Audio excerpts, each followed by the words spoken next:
Oke, di Ngobrol Basket kali ini kita akan nge-review sekaligus 3 game miliknya Bali United Basketball. Bali United memiliki permasalahan yang sama, yaitu di mentalitas. Akurasi yang buruk, game plan yang buruk, rotasi yang buruk, defense yang buruk, offensive yang buruk, lalu masuk ke ranah chemistry yang buruk, sampai ke konsistensi permainan yang sangat baik.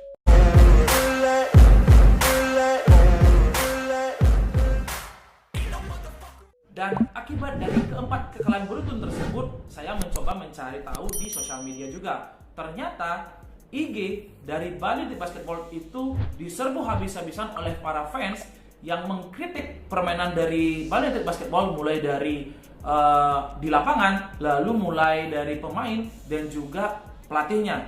Dan hampir saja, dan mungkin sudah ya, semua menyerukan untuk Coach Alex yang out. Ini sebenarnya tren yang positif ya, karena di Bali itu basket memang sangat jarang sekali dan belum mempunyai banyak fans sebenarnya. Dan saya cukup kaget sebenarnya, ternyata banyak sekali yang mengkritik di sosial media miliknya Bali United Basketball, terutama di IG, tentang bagaimana kinerja dari Bali United Basketball di bubble kali ini. Dan coba kita bahas satu persatu permasalahannya. Mulai dari yang mengkritik tentang hasil di lapangan, entah itu dari rotasi, lalu dari game plan, dan juga dari apapun itu yang sifatnya ada di lapangan. Oke, kita mulai dari game plan ya. Sebenarnya game plan dari Bali United Basketball itu sudah bagus di seri awal-awal. Ya memang sih kelihatannya game plan itu terlihat seperti monoton ya, karena monoton itu bisa dilihat, dan faktornya juga karena tim-tim yang kita lawan itu defense-nya cukup ketat. Dan game plan yang mereka percaya itu sudah dipakai dari seri yang pertama di Jakarta sampai sekarang. Dan ya expired sih, jadi semua tim yang kita lawan itu sudah tahu bagaimana game plan atau strategi dari Bali United Basketball. Walaupun sedikit adanya perubahan ya, dari yang sebelumnya game plan itu banyak tembakan 3 angka, karena akurasi yang turun, akhirnya mereka berubah jadi bermain di paint area. Bisa kita lihat pada saat melawan Evos Basketball, juga melawan Dewa United, dan melawan Amarta Hang Tuah itu bisa kita lihat banyak bermain di paint area. Cuma mulai melawan Satria Muda itu sudah terbaca semuanya, dan kita tidak punya senjata lain selain itu. Jadi ya memang harus kalah. Lalu kita masuk ke rotasi pemain.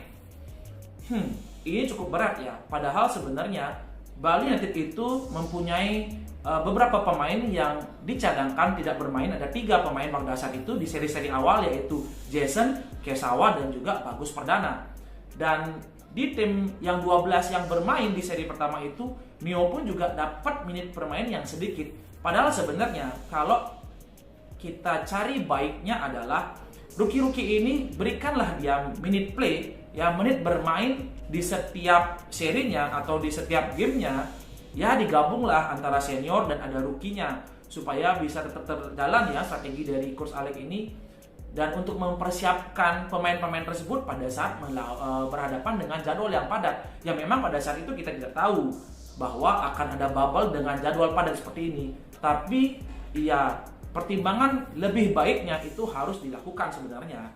Cuman berimbas juga sekarang akhirnya dengan sistem padat seperti ini, dan pemain rookie yang tidak siap bermain atau memang pelatihnya ya yang kurang percaya pada pemainnya, ya itu memang terserah pelatih ya. Jadi itu kita akan bahas berbeda nantinya.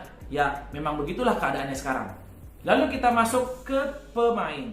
Untuk pemain lokal sendiri, memang sekarang mereka lagi mental breakdown ya. Dan kita mempunyai 2 pemain asing. Banyak juga sih yang di sosial media yang mengatakan pemain asing kita kurang kurang tampil all out dan kurang gereng di lapangan. Cuma mungkin kita bisa lihat lagi ya, untuk pemain asingnya Kenal Yancy dan Willie Green sebenarnya dari seri pertama dan sampai sekarang pun juga masih tampil prima ya, masih membantu tim ini. Dan terutama Kenal Yancy yang pada saat melawan Pelita Jaya itu tampilnya all out di kuarter keempat. Ya setidaknya nggak ampas-ampas banget dah kedua pemain ini, masih membantu lah setidaknya. Next, kita masuk ke pelatih. Banyak sekali yang menginginkan Coach Alex ini untuk mundur atau mungkin dipecat dari Bali United Basketball. Harus pikir-pikir dulu sih kayaknya. Kalau saya pribadi, atau ini pendapat saya loh ya, Coach Alex ini memang kesalahannya adalah di pengaturan rotasi pemain. Itu saja. Oke, sekarang kita masuk ke pelatih. Banyak sekali tagar yang mengatakan bahwa Coach Alex out. Ini harusnya dipikir-pikir dulu ya, karena di sistem bubble seperti ini, jadwal yang padat, mengganti pelatih itu sedikit agak riskan. Tim-tim lain yang seperti kita anggap saja Rans Peak itu memang terseok-seok di awal seri, dan akhirnya pada saat mendapatkan jeda karena banyaknya COVID di IBL, akhirnya istirahat jeda itu, dia langsung mengganti beberapa pemain dan memasukkan Rastafari ke dalam tim coachnya. DN Abima Perkasa juga yang terseok-seok akhirnya mengganti pelatihnya, itu pun menggantinya dengan mantan asisten pelatih di seri yang sebelumnya. Jika di Bali United sendiri untuk mengganti seorang pelatih, karena ini memang benar-benar nahkodanya dari awal latihan, persiapan sampai ke IBL berlangsung dan sekarang ke bubble, semuanya dia yang mengatur. Jika dia yang tidak ada atau diganti di pertengahan jalan, sedikit agak riskan sih sebenarnya. Cuman kesalahan fatalnya beliau adalah rotasi pemain itu saja. Ya selain itu memang game plan yang kurang bervariasi sih sebenarnya. Cuman fatalnya banget di rotasi pemain dan kelihatan tidak siap untuk menghadapi bubble ini. Ya bijaknya kita sebagai fans adalah menunggu, kita hanya bisa mengkritik dan menunggu, biarkan pemain dan pelatih dan manajemen semuanya itu mengevaluasi bagaimana game-game kemarin yang sudah kalah dan bagaimana menatap game berikutnya, dan kita tunggu saja juga apapun hasilnya itu masuk dan tidaknya ke babak playoff, karena sesuai dengan target dari tim ya, itu nanti akan ada evaluasi besar-besaran ke depannya, dibawa kemanakah Bali United Basketball ini. Karena kita ketahui juga Bali United FC itu juga tidak instan juaranya. Mereka dari tahun 2015 dan akhirnya juara di tahun 2019. Apa kabar Bali United Basketball yang hanya baru 2 tahun? Tim ini harus terjatuh dulu supaya tahu bagaimana caranya untuk naik. Jadi kita berikan kesempatan bagi tim dan juga bagi pelatih untuk menunjukkan kualitasnya.